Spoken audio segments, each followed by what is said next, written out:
Hello student, welcome back. Module 1, Lecture 4, Satellite Communication, MECE 106A. Shongita Roy, Assistant Professor, Electronics and Communication Engineering Department, Narula Institute of Technology. Content: Spacecraft Subsystem, Attitude and Orbit Control System, Telemetry Tracking and Command Power System, and Communication Subsystem. Spacecraft Subsystem. Spacecraft are man-made machines that operate in space. An Earth-orbiting spacecraft is normally referred to as a satellite, although it is man-made as opposed to a natural satellite like our moon. A spacecraft is typically subdivided into two parts, the payload and the bus, where the mission can be defined as the purpose of spacecraft and is usually identified as the payload part of the spacecraft. The propulsion subsystem and other subsystems are part of the bus with the primary goal of achieving a successful mission. Most bus design constraints focus on maximizing the effectiveness of its payload. So this is a concept how the space segment and the Earth segment are communicated, and this is the basic idea. So this is the satellite subsystem and this is the Earth station subsystem.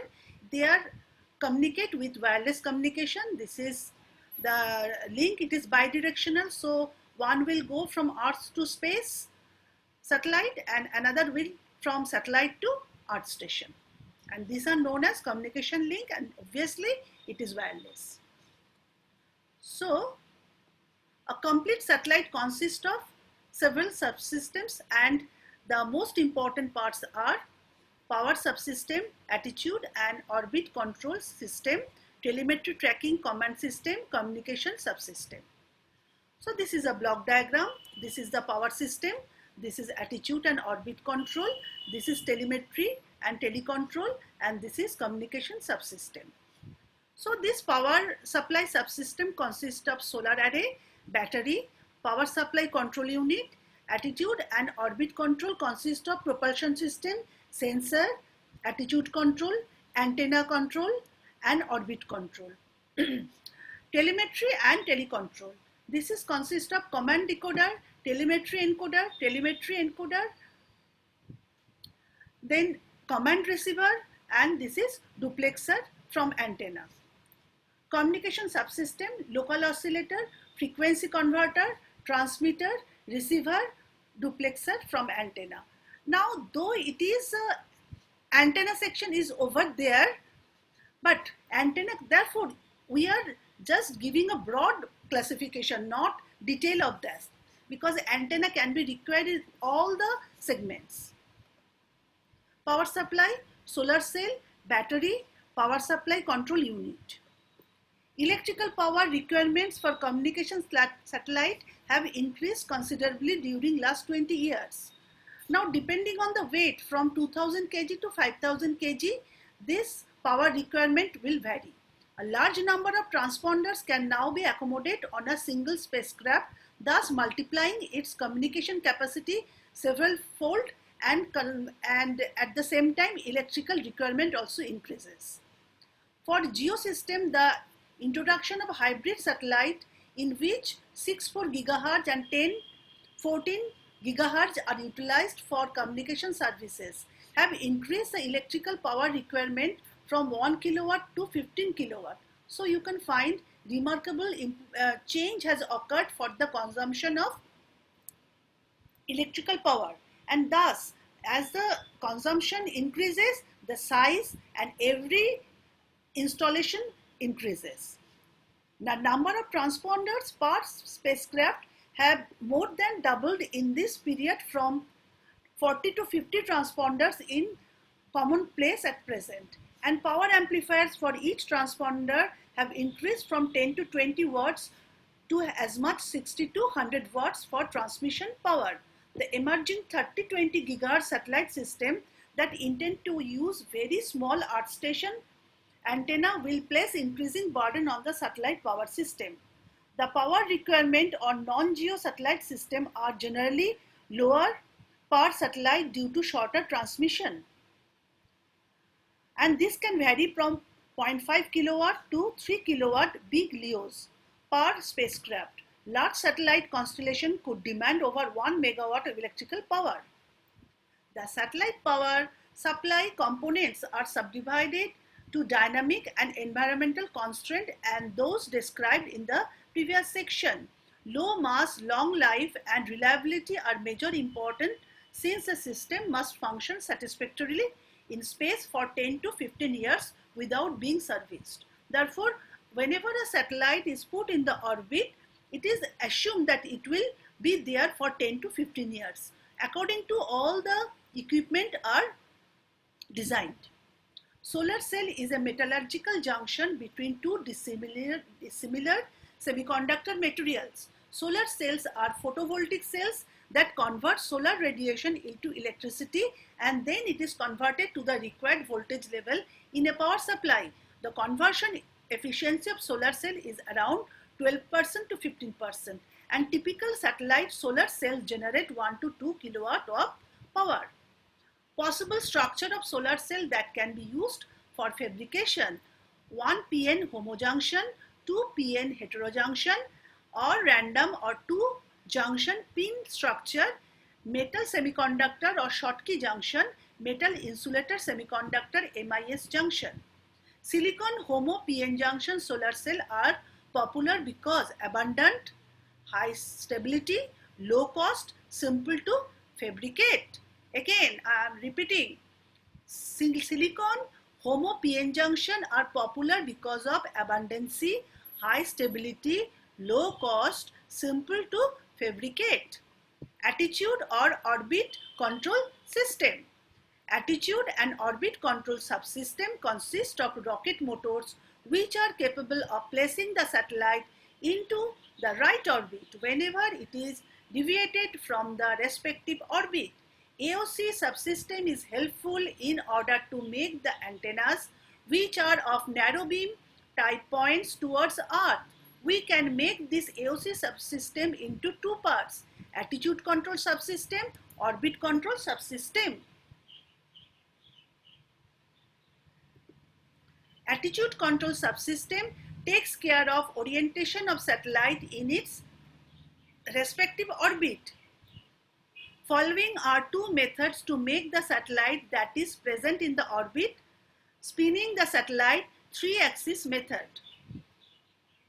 Attitude control scheme. This is a basic control scheme for attitude. So this is reference dynamics attitude and here it is multiplier, sensor information, control unit, activator, then again multiplier is there, disturbance sensor output. So this is like a stability. So if there is any disturbance, it will be multiplied and output will be spacecraft, and there is a feedback mechanism.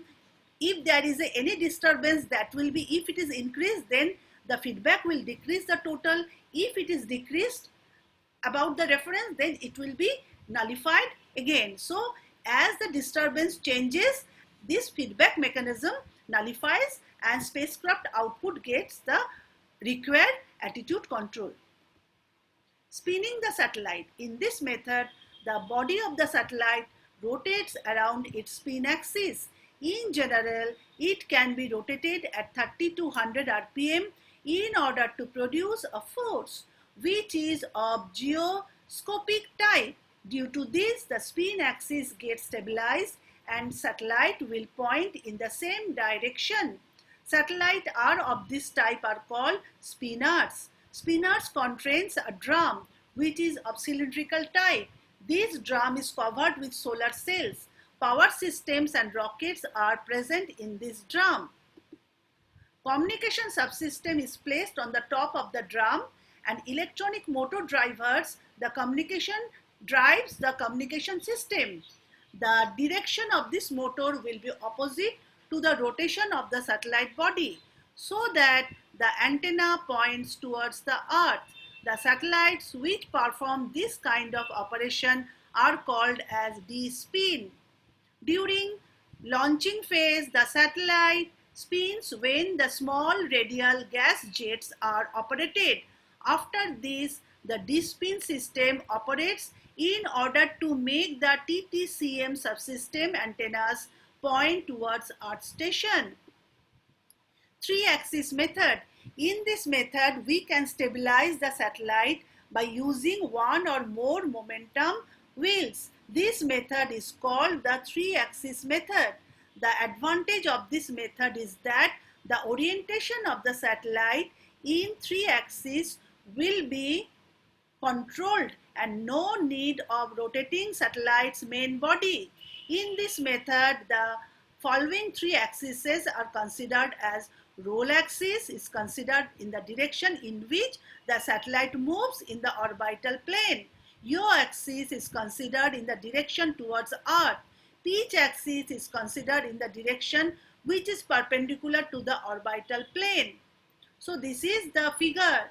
Three axes are shown. This is the center of Earth, yaw axis, roll axis, pitch axis. So this is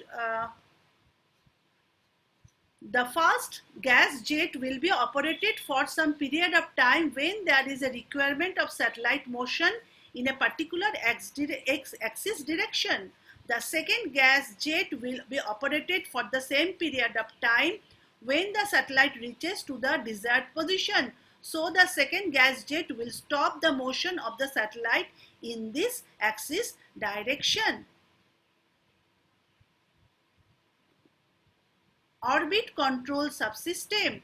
Orbit control subsystem is useful in order to bring the satellite into its correct orbit whenever the satellite gets deviated from its orbit. The TTCM subsystem present at Earth station monitors the position of the satellite.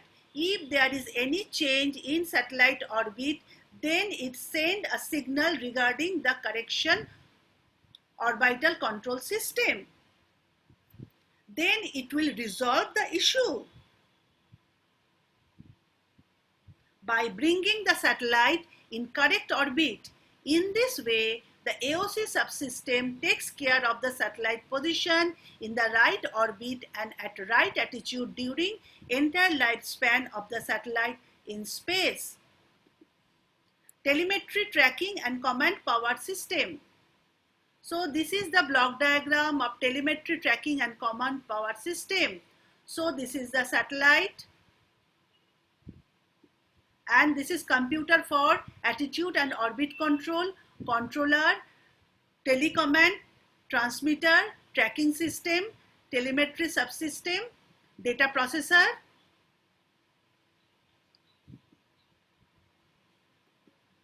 Telemetry tracking and commanding and monitoring subsystem is present in both satellite and Earth station. In general, satellites gets data through sensors. So telemetry subsystem present in the satellite sends this data to the Earth station. Therefore, TTCM subsystem is very much necessary for any communication satellite in order to operate it successfully. It is the responsibility of satellite operator in order to control the satellite in its lifetime after placing it in the proper orbit. This can be done with the help of TTCM subsystem. We can make this TTCM subsystem into the following three parts: telemetry and monitoring subsystem, tracking subsystem, commanding subsystem. Telemetry and monitoring subsystem. The word telemetry means measurement at a distance. Mainly the following operation takes place in the telemetry: generation of an electrical signal which is proportional to the quality of the measurement, encoding the electrical signal, transmitting this code to a far distance. Telemetry subsystem present in the satellite perform mainly two functions: receiving data from sensor, transmitting that data to the Earth station. Satellites have quite a few sensors to monitor different parameters such as pressure, temperature, status, etc. of various subsystems. In general, the telemetry data transmitted at FSK or PSK. Telemetry subsystem is a remote control system. It sends monitoring data from satellite to Earth station. Generally, the telemetry signal carry the information related attitude, environment and satellite. Tracking subsystem is useful to know the position of the satellite and its current orbit. Satellite Control Center monitors the working and status of the space segment subsystems with the help of telemetry downlink, and it controls those subsystems using command uplink. We know that the tracking subsystem is also present in the Earth station. It mainly focuses on range and look angles of the satellite, number of techniques that are using in order to track the satellite. For example, change in the orbital position of satellite can be identified by using the data obtained from velocity and acceleration sensors that are present on satellite. The tracking subsystem that is present in an Earth station keeps tracking of satellite when it is released from the last stage of launch vehicle. It performs the function like locating of satellite in initial orbit and transfer orbit. Commanding subsystem. Commanding subsystem is necessary in order to launch the satellite in an orbit and its working in that orbit. This subsystem adjusts the altitude and orbit of the satellite whenever there is a deviation in those values. It controls the communication subsystem. This commanding subsystem is responsible for turning on and off of the subsystem present in the satellite based on the data getting from telemetry and tracking subsystems. In general, control codes are converted into command words. These command words are used to send in the form of TDM frames. Initially, validity of command words is checked in the satellite. After this, these command words can be sent back to Earth station. Here, these command words are checked once again. If the Earth station also receives the same, that is to correct command word, then it sends an execution instruction to satellite. So it executes that command and so on it will be going. Functionally, the telemetry subsystem and commanding subsystem are opposite to each other, since the first one transmits the satellite information to Earth station and the second one receives command signal from Earth station. Telemetry tracking and command power system. Telemetry tracking and control subsystem provides vital communication to and from spacecraft. TT and C is the only way to observe and control the spacecraft functions and condition from the ground. Telemetry tracking and command power system. Command system function encoding or decoding messages, interfaces. Telemetry system are sensor, transducer, analog to digital converter, formats, concern and design principles. Carrier tracking, command reception and detection, telemetry modulation and transmission, ranging and subsystem operation. Now telemetry, tracking and ranging. Ranging, uplink pseudo-random code is detected and retransmitted on the downlink. Turnaround time provides range. Ground antenna azimuth and elevation determines satellite angular location. TT and C, antenna size versus transmitting power. Solid state amplifier versus traveling wave tube amplifier. Spacecraft complexity versus ground complexity. Subsystem attitude, determination and control. Requirement is antenna pointing. Command and data handling. Command and telemetry data rates, clock bit synchronization, timing requirement, two-way common requirement, autonomous fault detection and recovery, command and telemetry electrical interface.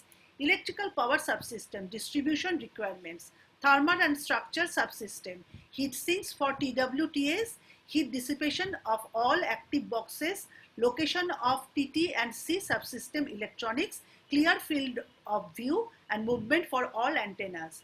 Payload, storing mission data, RF and EMC interface requirements, specific requirement for modulation and coding. Interface circuitry, latching relay with tells, pulse commands, level commands, data commands, serial enable data clock, they are in parallel. Now the complete command subsystem block is shown over there. Ground support equipment, modulation, radio frequency link, spacecraft, Therefore, this is the satellite and this is the ground station. In between, the link and corresponding modulation is required. Now, this is the spacecraft. This part is elaborated over there. Receiver and demodulation, command decoder, command logic, interface circuitry. And in this stage, there is encryption and authentication. Coding is there. Now, pulse code modulation, the coding is done in the form of pulse code modulation, phase shift key, frequency shift key. Communication subsystem. The satellite or space station is the focal point for the receipt and transmission of radio signals to a network of Earth station. Because of their high altitude and elevation, satellites can view large surface of the Earth by direct line of sight. So, the characteristics allows the use of higher frequency above 2 GHz for radio communication than were practiced in the early days of radio. The frequency band is 64, 14, 11, 13, 30 to 20 GHz. First is uplink, then downlink. The bandwidth requirement is 500 MHz for each direction. Larger bandwidth are expected for the frequency above 20 GHz. The subsystem known as the payload to compromise the communication transponders, antenna and associated equipment involved directly in the receipt and transmission of the radio signals from and to the Earth station and vice versa. Most transponders in operational use at the present time are transparent. That is to, they simply translate the frequency of the received signal, amplify them and route. Antenna subsystem.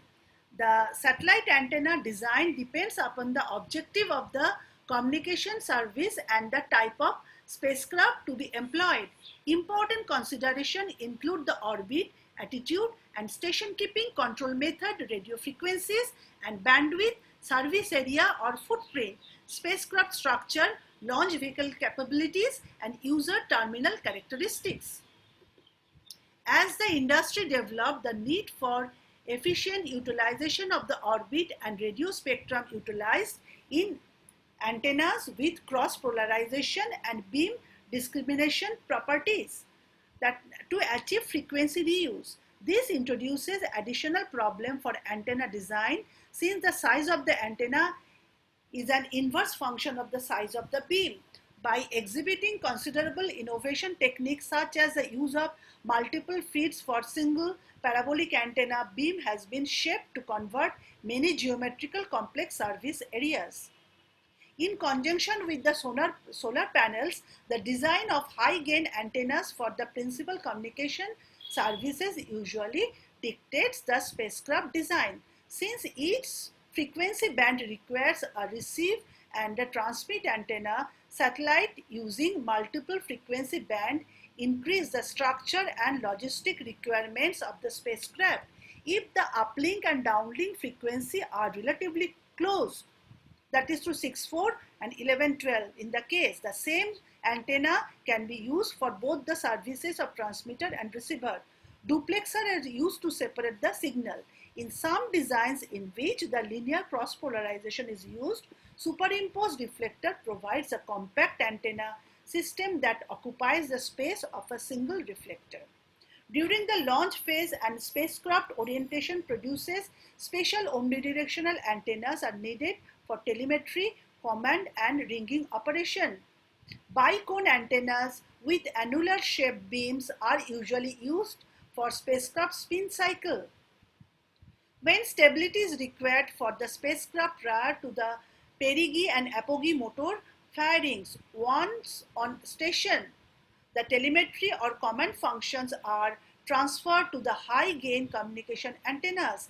The bicone antennas then become backup units in the event the spacecraft is respun or reoriented. Performance characteristics. The main characteristics of a satellite antennas are coverage contour, that is to beam configuration, pattern shape and side lobe level, polarization purity, power handling, RF sensing capability. The different types of antenna used in satellite communication are horn antenna, parabolic reflector antenna with offset feed, double reflector antenna, shaped reflector antenna. Horn antenna. The horn antenna is an example of an aperture antenna that provides a smooth transition from a waveguide to a larger aperture that couples more effectively into space. Horn antennas are used directly as radiators abroad satellite to illuminate comparatively large area of Earth, and they are also widely used as primary feeder for reflector type antennas both in transmitting and receiving cases. There are two types of horn antennas. Conical horn antenna. This is the figure of horn antenna. Pyramidal horn antenna. This is the figure. Then parabolic reflector antenna. This is the diagram. Parabolic reflector are widely used in satellite communication system to enhance the gain of antenna. This type is seen in many home installation for reception of TV signal. The circular aperture configuration is referred to as the parabolic reflector. So parabolic reflector antenna with offset feed. In this type, the radiation pattern of the horn is offset so that it illuminates only the upper portion of the reflector. The feed horn and its support can be placed well clear to the main beam so that no blockage occurs, and this is the figure. The main disadvantage of this type of antenna are that a stronger mechanical support is required to maintain reflector shape, and because of the asymmetry, the cross polarization with a linear polarized feed is worse compared with the center feed antenna. The advantage of these are sufficiently attractive for it to be standard on many satellites. It is also used with double reflector earth station antennas and is being used increasingly with small receive only earth station antennas. Double reflector antenna. With reflector type antennas, the feeder connecting the feed horn to the transmitter receiver equipment must be kept as short as possible to minimize losses. This is particularly important with large earth station antenna. In case of satellite, it is not the case, but for earth station, noise increases considerably. The single reflector system does not lend itself very well to achieving this so far satisfactory arrangement as possible with a double reflector system. The feed horn is mounted at the rear of the main reflector through an opening of the vertex. The main type are Cassegrain antenna and the Gaussian antenna, named after the astronomers who first developed them. Shaped reflector antenna. The process referred to as the reflector shaping employs computer-aided design methods. With the shaped reflector, dimples and or ripples are created on the surface. The depth of this is no more than a wavelength, which makes them rather difficult to see, especially at the Ka band. Reflection from the unseen surface reinforce radiation in some direction and reduce it in others. Transponders. The subsystem which provides the connecting link between transmitting and receiving antennas of a satellite is known as transponder. It is one of the most important subsystems of space segment subsystems. Transponder performs the function of both transmitter and receiver in a satellite. Hence, the word transponder is obtained by the combining few letters transmitter trans and responder ponder, become transponder. So this is the basic block diagram. This is the satellite antenna. This is the duplexer. So low noise amplifier, then carrier processor, power amplifier. The output of the power amplifier is feeding back to the duplexer. So it is a bidirectional system, satellite to duplexer and duplexer to satellite. Transponder primarily has two functions. There are amplifying received signals and translate the frequency of it. In general, different Frequency values are chosen for both uplink and downlink in order to avoid interference between the transmitted and received signals. Duplexer is the way of microwave getting. It receives uplink signals from the satellite antenna and transmit downlink signal to the satellite antenna. Low noise amplifier, the weak signal it receives, so that noise should be minimized as possible. Carrier processor performs frequency down conversion. Power amplified, it increases the power level of the signal that has come. Types of transponders.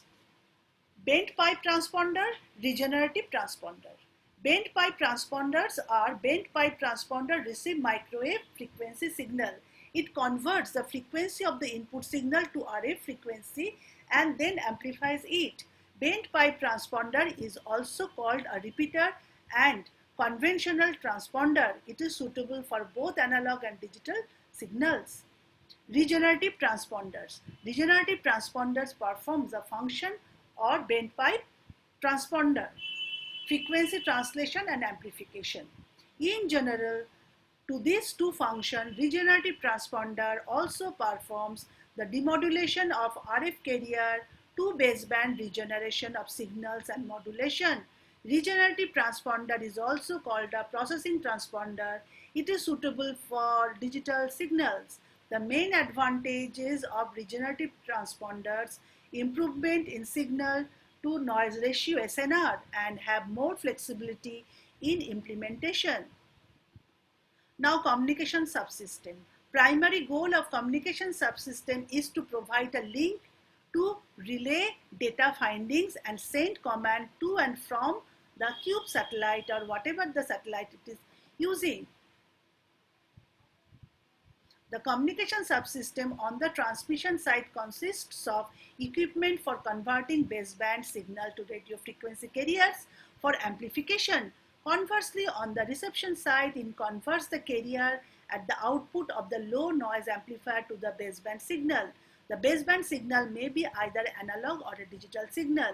In the analog signal, it can be telephone channel in the case of single channel power carrier, a multiplexer of the telephone channels, a television signal or a sound program in case of earth station, and in case of satellite, the signal is coming and converted to the requirement. The function of the realized on the receiving side are conversion of the carrier RF to intermediate frequency to reduce the hazard of the devices as low as possible, filtering and equalization of group propagation delay, carrier demodulation. Characteristics of frequency translation subsystem: frequency stability of the local oscillator, maximum level of spurious frequency components, long-term gain stability, linearity of the signal. These are the references, and we are concluding today's session. Thank you.